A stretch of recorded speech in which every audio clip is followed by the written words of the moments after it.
The councils and emergency services are keen to hear from the public about what their concerns are, and we're here tonight in Maulden at a community forum where the public are here to ask questions. This event is an open meeting where the public are invited, and we try to establish 3 different priorities that they find important to them in their local community. Typically these can be things like parking, speeding and offending in the area, whether that's to do with graffiti, rubbish or sort of youth crime and things like that. And it's our job to establish the priorities and then form problem-solving groups so that we can actually tackle them with all the agencies that are here at the moment. I live in Ampthill, but I run a charity called Hospice at Home Volunteers, and we visit the dying or people who are terminally ill in their homes. And of course, as you might imagine, some of them are quite elderly, and there are problems of security and, you know, people wandering around their properties.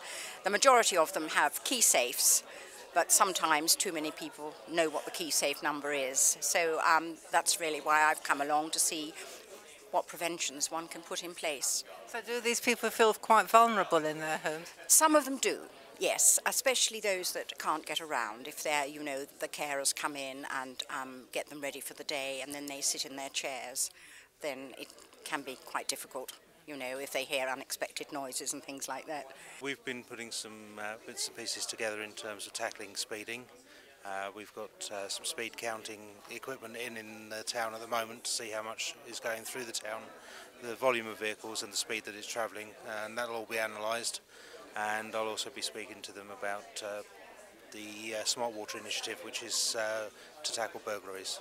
Do you have any specials working in the community around here?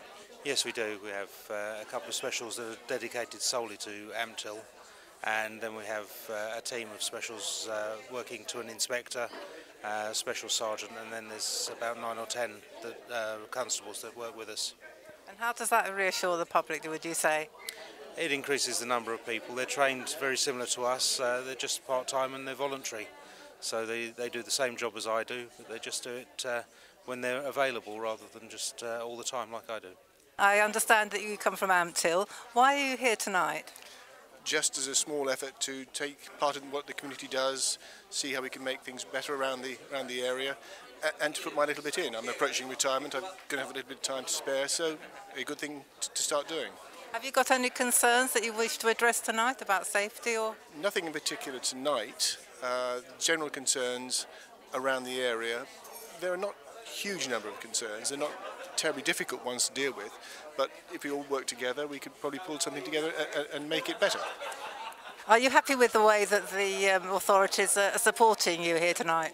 Well, so far, yes. I'm a member of one of the groups, and we've had help from the local council straight off. And clearly there's money, there's an interest, there's a willingness to do things. The fire service typically gets involved in speeding initiatives and also parking. One of the problems that we have with speeding is if, when it does go wrong, we have to cut people out of the cars, and that uses obviously our time and causes a lot of injury and heartache to the families involved. And also parking. Some of the parking issues that we have cause us not to be able to get near the houses or buildings that are on fire due to inconsiderate parking, so we try to use our resources to try and tackle that. Judging by the number of people here tonight at the community forum in Maulden, there's a lot of concern from the public, and it's good to know that they're being listened to by the public authorities. This is Judy Oliver, Local News TV.